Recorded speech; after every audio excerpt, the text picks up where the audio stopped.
এই যে আমার সামনে একটা স্টেবিলাইজার দেখতে পাচ্ছেন। অনেকেই এটাকে ভোল্টেজ স্টেবিলাইজার হিসেবে চালায় দেয়। এই দেখুন, আপনারা কি কখনো জানেন যে ভোল্টেজ স্টেবিলাইজারের ভিতরে এটা ওজন হওয়ার জন্য, ভারী হওয়ার জন্য এটার ভিতরে এরকমভাবে সিমেন্টের একটা টুকরা, সিমেন্ট দিয়ে তৈরি করা বালুর একটা টুকরা দিয়ে দেয় শুধু ওজনের জন্য, যাতে মনে হয় এটার ভিতরে কিছু আছে। আমরা যারা টেকনিশিয়ান আছি তারা অনেক সময় এসব পণ্যগুলি আমাদের হাতে আসে। এই দেখুন কি সুন্দর করে আটকে রাখছে। এটা কি কোম্পানি সেটা আমার দেখার বিষয় না, কিন্তু বাংলাদেশে এটা অ্যাভেলেবেল হচ্ছে।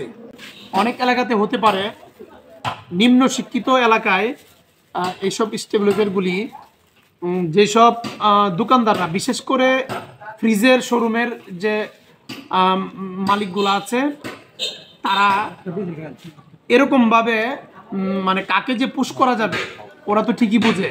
ওর এলাকার কাস্টমার এরকম হাবাগোবা কাস্টমার পাইলে এরকম স্টেবিলাইজারগুলি ৩,০০০, ৩,৫০০ টাকা, এমনকি ৪,০০০ টাকা পর্যন্ত মূল্য ধরে এগুলো বিক্রি করে দেয়।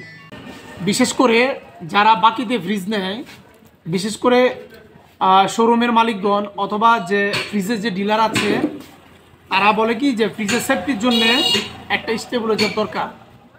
এই স্টেবিলাইজারের দাম ৩০০ টাকাও না, বা সর্বোচ্চ ৪০০, সর্বোচ্চ ৫০০ টাকাই ধরলাম।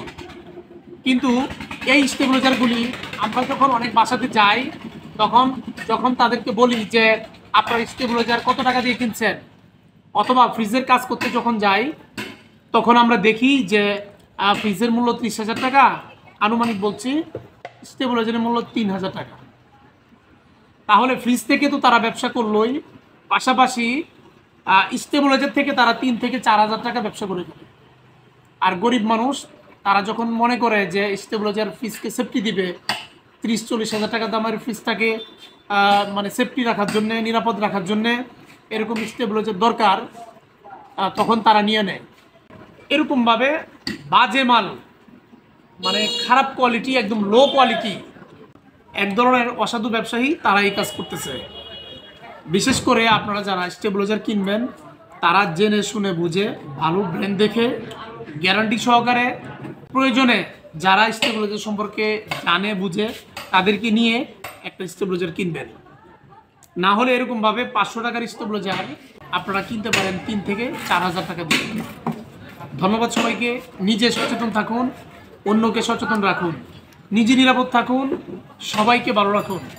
ধন্যবাদ সবাইকে। আসসালামু আলাইকুম।